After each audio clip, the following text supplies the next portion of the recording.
Hoy día corresponde resituar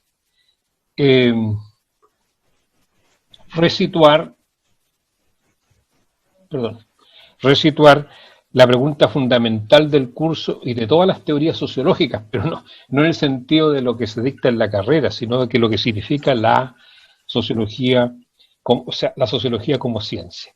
Y para eso les plantearé un tema que todas las teorías sociológicas tienen que resolver, que habitualmente se denomina el teorema de la emergencia, dicho de otra manera, el desacoplamiento evolutivo entre individuo y sociedad. Se ve históricamente y lo asume la sociología en sus diferentes dimensiones empíricas. Ese desacoplamiento evolutivo obliga cada vez más a precisar la pregunta por la constitución y reproducción del orden social. En el fondo, cómo se constituye el problema y con ello se delimita de lo no social. Sin esa clarificación, la sociología no puede arribar a conseguir su estatuto de cientificidad y ejercer un dominio conceptual como lo que designa como su esfera a tratar, que no es otra que la sociedad o lo social. Por el momento solamente un alcance. Al final del curso precisaremos por qué es tan importante la diferencia entre lo social y la sociedad. Hoy día asistimos a nuevas sociologías, o sea, de los últimos 20 años, que proponen desalojar el concepto de sociedad de la sociología en tanto ciencia. Pero eso no nos compete directamente en este momento. Lo manifestado más arriba se condensa en el tópico de la emergencia de la sociedad, que ruego por favor no confundir con situación de emergencia. Esto es, ¿a quién o a qué atribuirle la causalidad del surgimiento de la sociedad como una esfera que se reproduce en el tiempo, como algo diferente de lo individual y por cierto de la naturaleza? Aquí se han separado todas las escuelas sociológicas hasta el día de hoy. Respecto a la naturaleza, la delimitación respecto al individuo... Disculpe, profesor. Sí. ¿Podría repetir lo último, por favor? Sí, repito lo último. Ustedes van a recibir, como siempre, la clase grabada, así que recuérdenlo. Ah, sí, disculpe. Se reproduce en el tiempo como algo diferente de lo individual y, por cierto, de la naturaleza. Un pequeño alcance respecto a los últimos desarrollos, tanto en la fase post-teoría-sistema como en lo que hoy día se llama la biosemiología. Se está pensando no solamente en el proceso de culturalización de la naturaleza y naturalización de la cultura, pienso en Edgar Morin y otros tantos, sino que también hasta dónde es posible establecer procesos de comunicación con entes que hasta ahora habían sido situados absolutamente al margen de la realidad social. Voy a realizar algunos alcances sobre este desacoplamiento. Preámbulo. ¿Por qué tan relevante en un sentido amplio? Por la absorción del individuo en la sociedad. Por otro lado, sin las prestaciones de la sociedad es casi imposible la existencia de los individuos. Entonces, pensemos, el individuo sin sociedad y por otro lado el individuo, o es comprimido, absorto por la sociedad, pero si se mantiene una situación de absoluta exterioridad es difícil, porque el individuo necesita a la sociedad en sus prestaciones. Sería imposible la existencia de individuo sin la sociedad, y sin embargo no sabemos a ciencia cierta y definitivamente qué es la sociedad. Ustedes, las lecturas que han realizado ya de Marx y Weber, se dan cuenta que ese es el tema que siempre vuelve. La teoría sociológica aquí precisamente atiende a lo que en su tradición se ha denominado el problema de la constitución del orden social. Esto es, que los individuos puestos en el estado de un precario, estado, lo más complicado imaginable, igual establecerían relaciones para asegurar su sobrevivencia Y lo que se produce allí es precisamente el surgimiento de estructuras no remitidas a la intencionalidad de los individuos.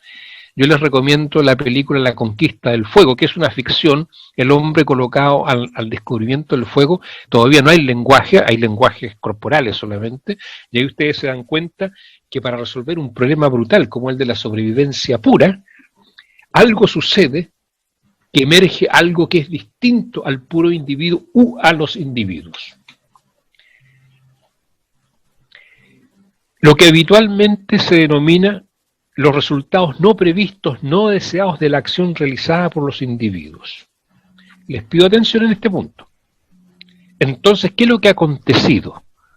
Ha surgido algo nuevo, más allá de la conciencia y voluntad de los individuos. Algo nuevo quiere decir también que no está ya contenido en la acción y o la conciencia individual inicial.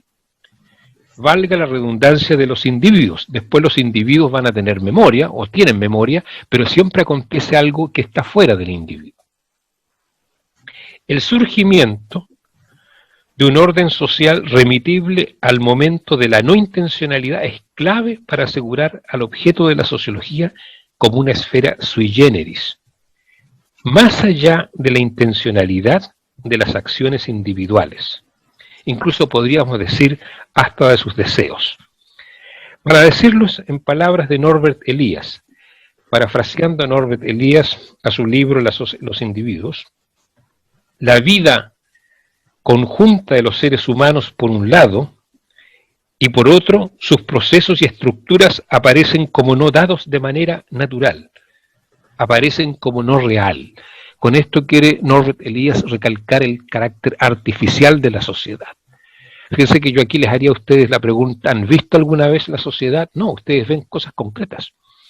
¿Han tocado alguna vez en la sociedad? No, ustedes ven individuos, mesas, autos, perros, ¿ya? Pero no la sociedad. Y sin embargo existe, como una esfera que se distingue claramente del individuo y de la naturaleza.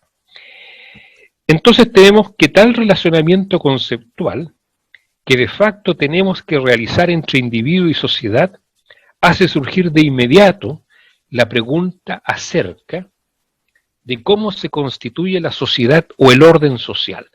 La vieja pregunta de Parsons que remite a Hobbes, ¿cómo es posible el orden social? Porque de que existe no hay duda, pero ¿cómo es posible? ¿Qué lo hace posible? Esto, estimados estudiantes, solamente para entender la cuestión fundamental de por qué se hace sociología y cómo se instituye la sociología como ciencia. Entonces tenemos, perdón, aquí me están indicando cosas. No. Ya. Entonces surge la pregunta inmediata para que ustedes vean, ¿constituyo? ¿Cómo se constituye el objeto? Tengo que inmediatamente preguntarme cómo lo explico. ¿Ya? Entonces, ¿cómo explicarlo y comprender? Es el gran desafío de la sociología como ciencia de la sociedad. Por ejemplo, explicar o comprender. Una dicotomía muy grande en la tradición sociológica. En esa explicación están participando todas las tradiciones y paradigmas sociológicos, desde Marx a Weber y Durkheim, de la teoría de la acción de Parsons a las perspectivas sociológicas de análisis como la fenomenología e interaccionismo simbólico, por mencionar las más relevantes, sin olvidar a la teoría de sistemas de Luhmann y a la teoría de la acción comunicativa de Habermas. Toda la controversia, en primer lugar epistémica, pero también considerando la historia del desacoplamiento evolutivo, se condensa en la tensión entre actor y estructura, y eso ocurre también al interior de cada perspectiva. Por ejemplo, hay teorías que nacen contra la perspectiva meramente estructura o contra la perspectiva meramente actor, pero incluso al interior de una teoría se da esa tensión. Piensen ustedes en el marxismo, ¿ya? Actor y estructura, esta libertad y determinismo. Bien, entonces se hace preciso recordar que con esta gran interrogante acerca de cómo se constituye y reproduce la sociedad, la sociología también comenzó un acto de liberación de cómo históricamente se había trabajado la relación entre libertad individual y orden social, por ejemplo, en la filosofía o en la ciencia política o del Estado, como se decía antiguamente. Esto es clave. Recuerden que la sociología vive una emancipación cognitiva, epistémica, de la ciencia política, del derecho y en general de la semántica jurídico-política, que era con la que se comprendía el mundo, y también de la historia. Cuando ustedes lean a Durkheim, bueno, yo pienso que ya a esta altura lo habrán leído, ahí está claro, dice, mira, cuidado con la psicologización de lo social, cuidado con la mera filosofía. Está presente en todos los autores, también en Weber. Entonces, atiendan a eso. Aquí entra una dimensión teórico-social e histórica junto a esa pregunta. Les doy un ejemplo. Ya Simmel, en sus escritos sociológicos, planteaba que el esquema del todo y las partes no sería muy adecuado para pensar la sociedad. El individuo no sería en su totalidad parte o elemento del sistema social. Esto mucho antes que Luhmann, y lo deja insinuado, es una sugerencia. ¿Y por qué remite al tema del todo y las partes? Ustedes estudiaron en el primer esquema que yo les di desde Hegel a Marx y terminé en Max Weber, eso fue la primera clase, que Marx felicita y agradece a Hegel por la distinción Estado-sociedad civil. Porque esa distinción da cuenta, dice él, de una evidente separación de las esferas sociales. Yo creo que en algún momento les dije el gran problema que existía en el siglo XVII y XVIII, ¿qué nombre le damos a eso que existe al lado del cleros, al lado del monarca? Al lado de los artesanos. Bueno, sociedad civil. Primero se llamó, como ustedes bien saben, sociedad comercial, partió de Inglaterra, y después sociedad civil, después sociedad.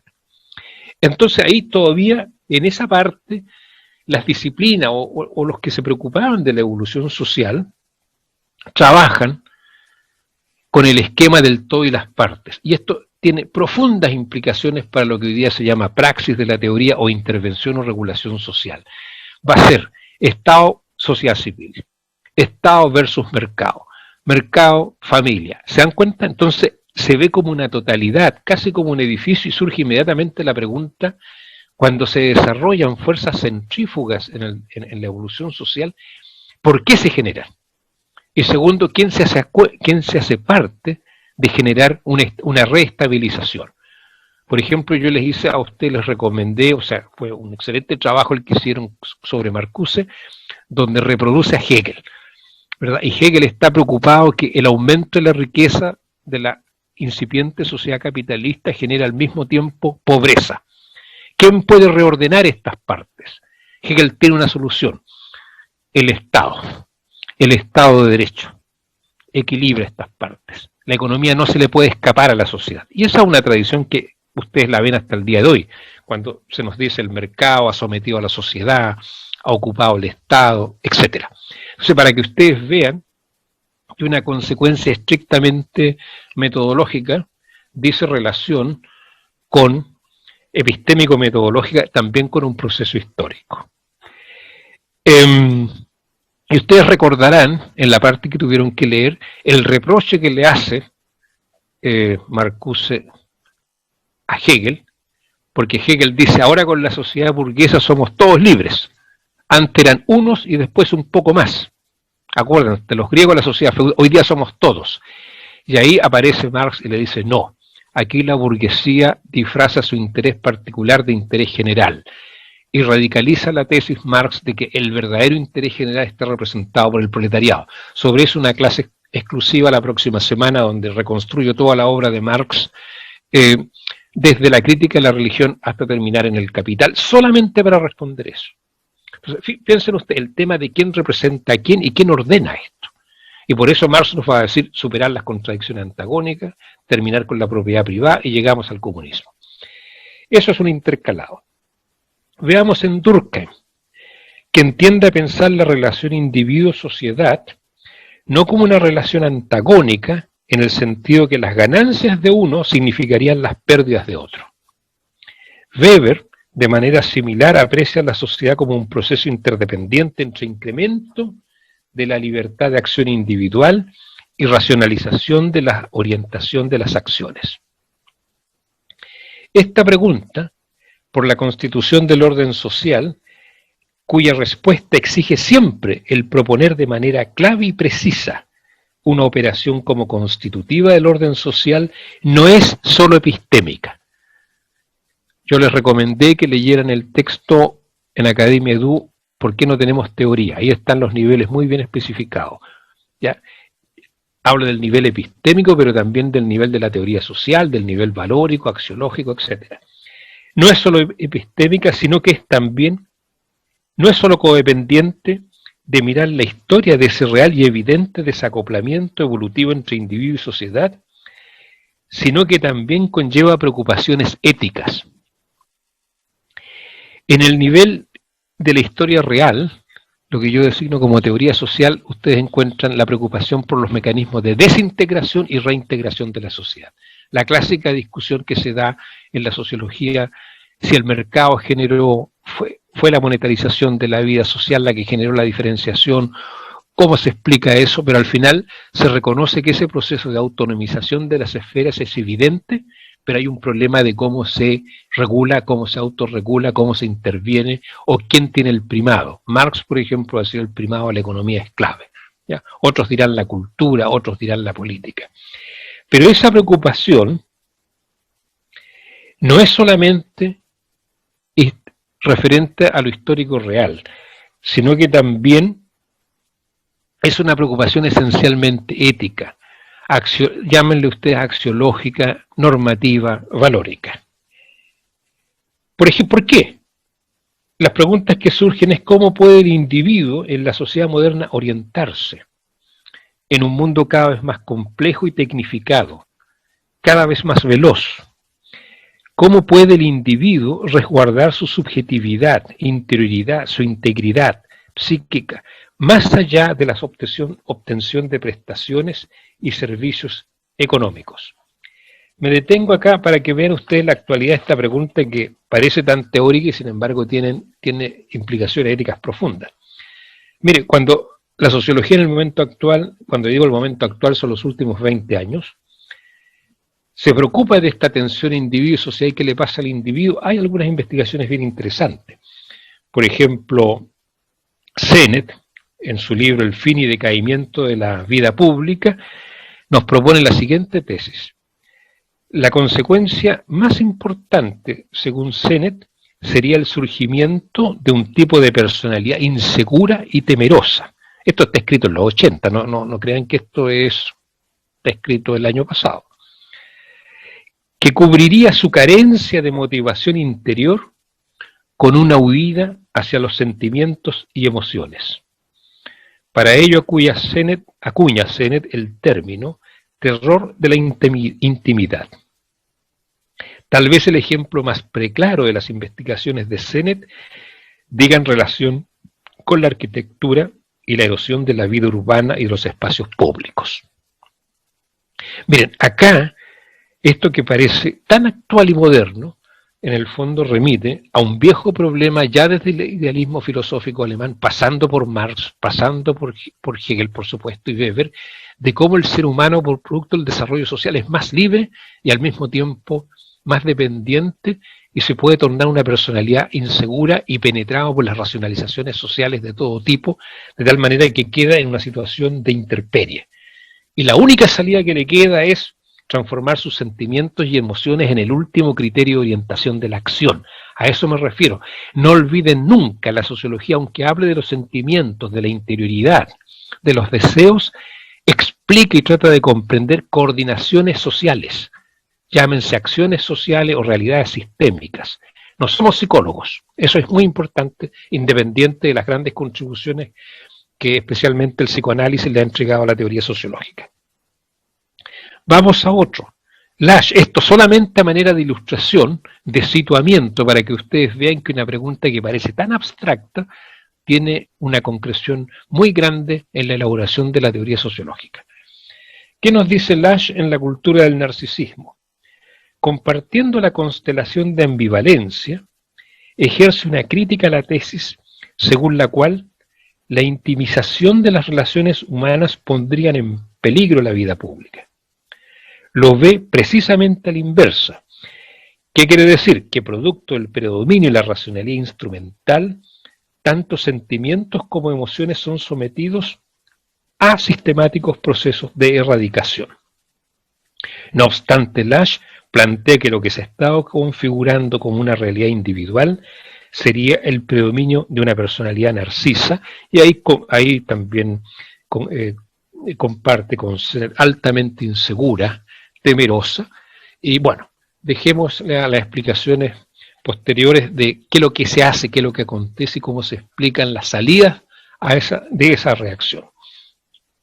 Ahora, ¿qué es lo que se está tematizando aquí siempre en este nivel que llamamos 2, descripción empírica real, desacoplamiento evolutivo, y 3, que sería la dimensión valórica axiológica, y atrás el 1, que dice, oye, ¿cómo se construye el orden social? Ya sabemos que individuo y sociedad no son lo mismo, eso es lo único que nos dice el teorema de la emergencia, y que hay que buscar una operación. ¿Qué más sabemos?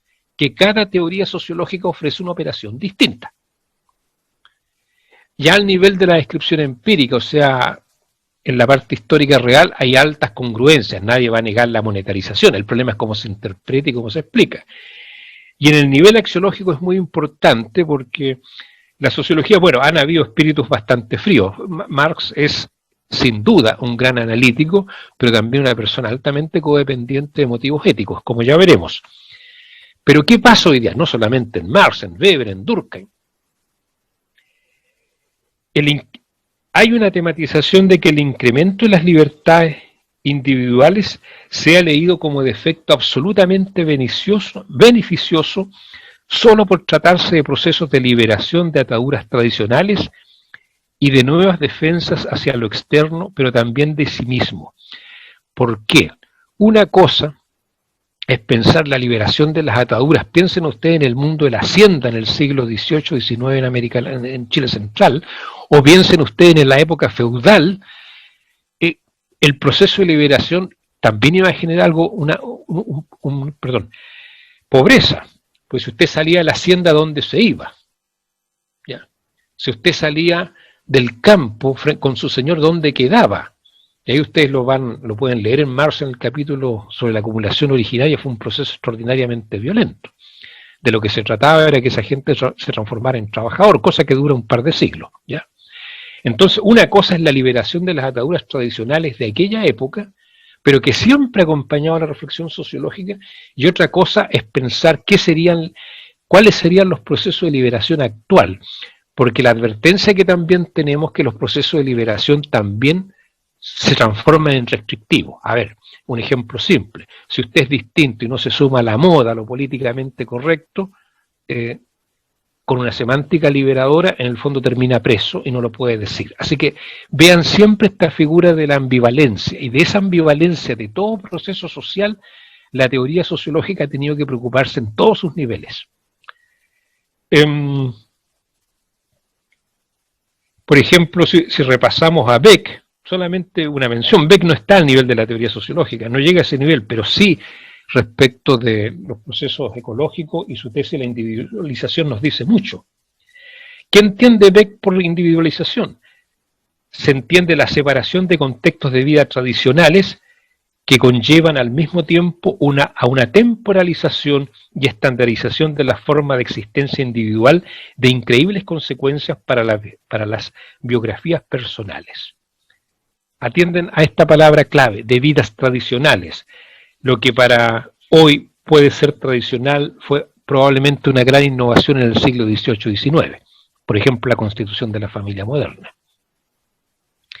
La individualización significaría que la biografía de los seres humanos ha sido desplazada de contextos prefijados y ha sido puesta como tarea obligatoria de la acción de cada individuo. Fíjense, aquí ustedes pueden rastrear cómo era la estructura social de los años 50 en Europa, en América Latina o en el siglo pasado, que usted tenía un prefijamiento del desenvolvimiento de su acción. Pero en la medida que esas estructuras han cambiado, que ha habido una liberación individual, liberalización de su individualidad, usted ya no puede pensar: hoy día estudio esto, mañana esto, es por lo otro, o sea, me caso, tengo hijos y punto. A eso se está refiriendo. O tengo un trabajo para toda la vida, ¿ya? Empíricamente, ¿qué podemos apreciar? Que las posibilidades principales de sustraerse a tomar decisiones ha disminuido notoriamente, aumentando las decisiones de incierto futuro en la construcción biográfica. Lo que esto antes se trabajaba como el incremento de las opciones para los sistemas, hoy día lo tienen los individuos. Tiene mucho que decidir, mucho que elegir, pero ¿cómo fundamenta su selección? Las decisiones sobre muchos aspectos no pueden ser tomadas y terminan, por el contrario, en un proceso inacabado. Y ello, según Beck, y en esto Beck me recuerda mucho a Marx, nos dice, se ha ido generando un complejo de generación, un complejo de esquemas atributivos que revisten nuevas formas de imputación. En el fondo, comienzo a responsabilizar al otro, a la sociedad, etcétera, de lo que está pasando. Esto se los cuento solamente como una ilustración para que ustedes vean que algo que parece tan analítico tiene profundas consecuencias empíricas y así ha sido procesado en la tradición sociológica. Otro ejemplo, de cuánta capacidad reflexiva puede disponer un individuo para asumir adecuadamente su construcción identitaria. Por ejemplo, tenemos la sociología que nos dicen, hoy activemos asociaciones intermedias, Berger y Luckmann. Otros, aprovechemos la autoorganización social local, Etzioni, formulado ya el año 57. ¿Cuál será la contradicción y para otros paradoja? Será que la disminución de los valores generales y la elaboración pluralista de valores no podrá impedir que el individuo en situaciones de inseguridad pueda sustraerse a estrategias de generalización. Lo dejo hasta ahí porque esto es una mera ilustración de ese punto. Pero continúo con nuestros clásicos. ¿Cómo lo hace Marx? Ya que estamos en Marx, Weber, Durkheim. En Marx, esa preocupación ética valórica gira en torno a la problemática de la emancipación. En el esquema que yo les propongo a ustedes, si yo tuviese que decir cuál es el problema axiológico, valórico, fundamental para Marx, la emancipación del hombre. La emancipación de la explotación del hombre por otros hombres. Ahora, no voy a indagar, no me pregunten, no lo puedo responder, cómo llega Marx a formularse, a sentir que la emancipación es el leitmotiv de su obra, daría para un seminario completo y con visiones bastante diferentes. Le preocupa a Marx la emancipación de las condiciones de pauperización del trabajo humano. En el fondo, Marx quiere poner fin a la escasez, fíjense en eso. No solamente no solamente la producción de un excedente, no solamente la distribución inequitativa, sino que además llegar a un estado social en que se superen las contradicciones antagónicas que impiden una distribución del excedente equitativo, sino que acabar con la escasez. Eso es el comunismo en gran parte. Ahí les recomiendo ver, está el video en el canal de México, El Faro del Sur, que di en la Universidad Católica, que se llama algo sobre la desmaterialización de la teoría sociológica. ¿Ya? Seguramente Gonzalo el colega Gonzalo García les puede enviar ese video. En Weber, ¿cuál es la preocupación de Weber? Donde funcionan todos los niveles mencionados. Encontramos la preocupación por el otro lado de los procesos racionalizadores. Esto que genera un individuo, que se genera una constelación social en que el individuo será sometido a la jaula de hierro vía un incremento o proceso de burocratización de la vida en sus más diferentes niveles. En Durkheim tenemos la preocupación por la anomía. En el fondo, se trata, a través de la interrogante, si las lógicas del desarrollo moderno posibilitarían una mayor libertad individual o generarían mayor situación de dependencia e aislamiento del ser humano. Si nos encontramos ante una creciente disminución de la solidaridad o no. En esta parte, todo esto, estimados estudiantes, remite a una cosa que es clave, que siempre ha existido, pero que sobre todo la va a tomar Hegel y Marx como una gran preocupación. Y es lo que un gran autor marxista llama el problema hegeliano. Cuando hablamos de desacoplamiento evolutivo entre individuo y sociedad, estamos hablando de lo que Hegel llamaba la gran escisión entre propósito y resultado. Uno quiere una cosa, tiene la intención de una cosa, realiza una acción y resulta otra. O algo distinto, divergente. Eso se puede resumir como un incremento de la conciencia histórica acerca de la pérdida de control sobre la construcción histórica misma. Ya que estamos en Marx, piensen en Marx. Los hombres hacen su historia, pero se les escapa esa historia, se les revierte en contra de ellos. ¿Por qué? Y esa va a ser la explicación que Marx, en una obra muy profunda, va a dar. Yo omito acá decir si es la mejor, la más correcta, no me corresponde. Entonces, la sociología ha debido siempre ocuparse de este desacoplamiento, que en el fondo es la escisión entre propósito y resultado. Otro alcance.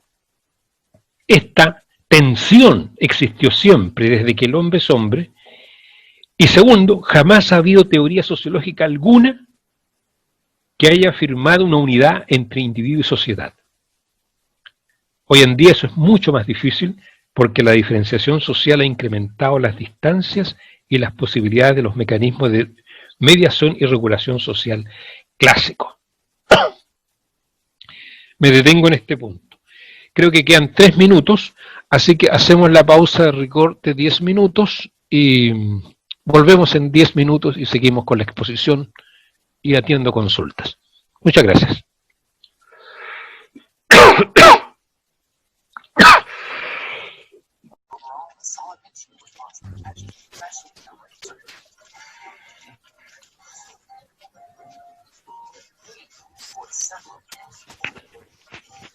Bien, ¿me escuchan?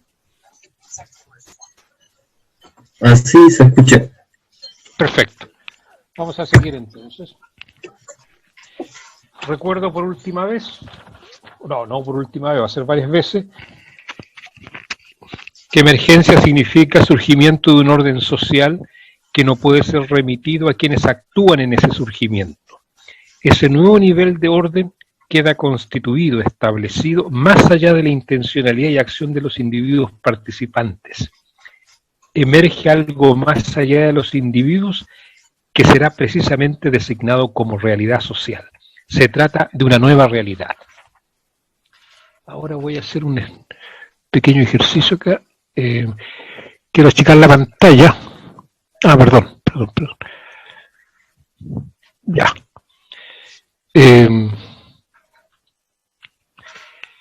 Para darle una vuelta a esta idea de desacoplamiento.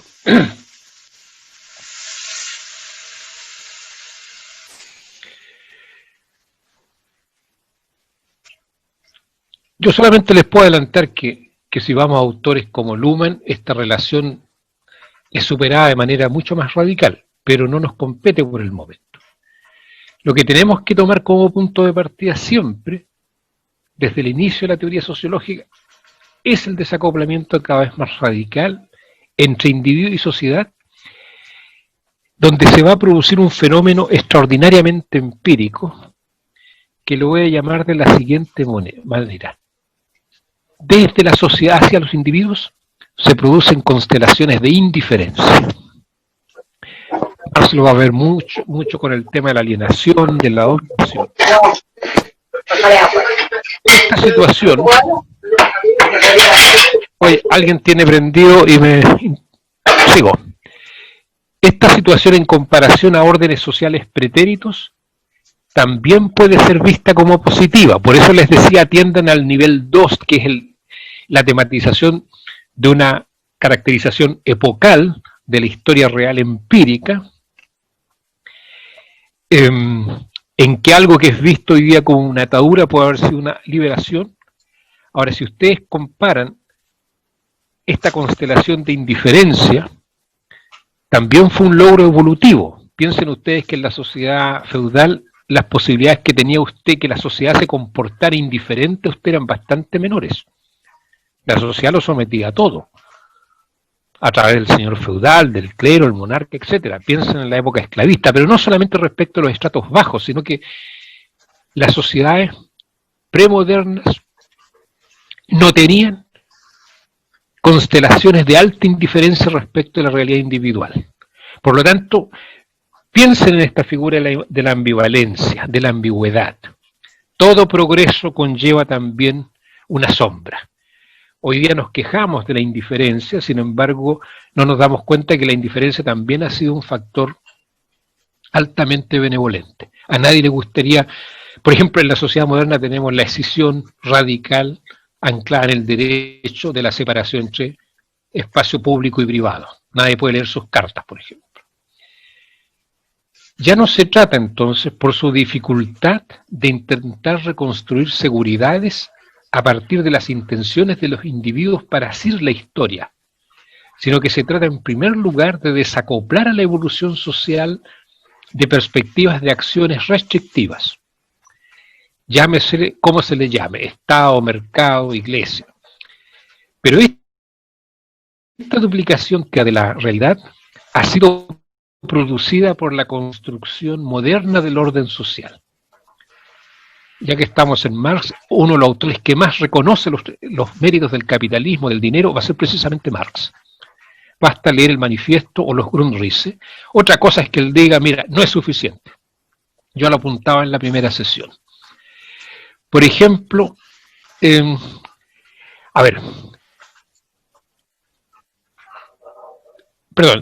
recalco que esta duplicación teórica de la realidad ha sido producida por la construcción moderna del orden social y que ha tenido aspectos extraordinariamente positivos. Voy a dar un ejemplo.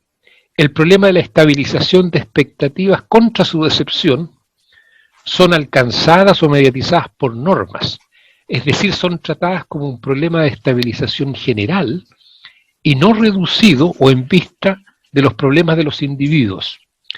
Entonces la estabilización de expectativas se produce a través de una generalización. Esto quiere decir a través de la construcción de indiferencias respecto de las inseguridades de situaciones concretas y variables. Piensen ustedes el mercado monetario del trabajo, monetarizado el trabajo, construye indiferencia respecto a su origen social. A lo mejor puede ser castigado porque un determinado grupo social es visto como precario o no apto para ese tipo de trabajo, lo que se llama comúnmente discriminación. Pero en comparación a un orden premoderna, las libertades son infinitas. ¿Ya? Entonces, y usted tiene la garantía que independiente de su situación concreta, tiene una inclusión social. Le puedo dar otro ejemplo. Imagínese que usted fuera, no sé, partidario de las etnias y se le ocurriese hacer un negocio de automóviles y venderle solamente automóviles a los de su etnia. Lo más probable es que no llegue a fin de mes. Por ejemplo, respecto a las normas encontramos un desacoplamiento entre ellas y la motivación. Por ejemplo, ¿cuántas veces cumplimos una norma aunque no estemos de acuerdo con la norma porque tememos su sanción? Estos son ejemplos, para que vean ejemplos de este desacoplamiento entre individuo, sociedad y después entre motivación y acción. Eso solo en la medida en que los mecanismos generalizadores hagan dependiente la mediación entre ambas de la diferencia entre la referencia social y lo que le sucede a usted psicológicamente como individuo, de tal manera que queda disuelto del vínculo de las acciones. ¿Cuáles son las consecuencias principales?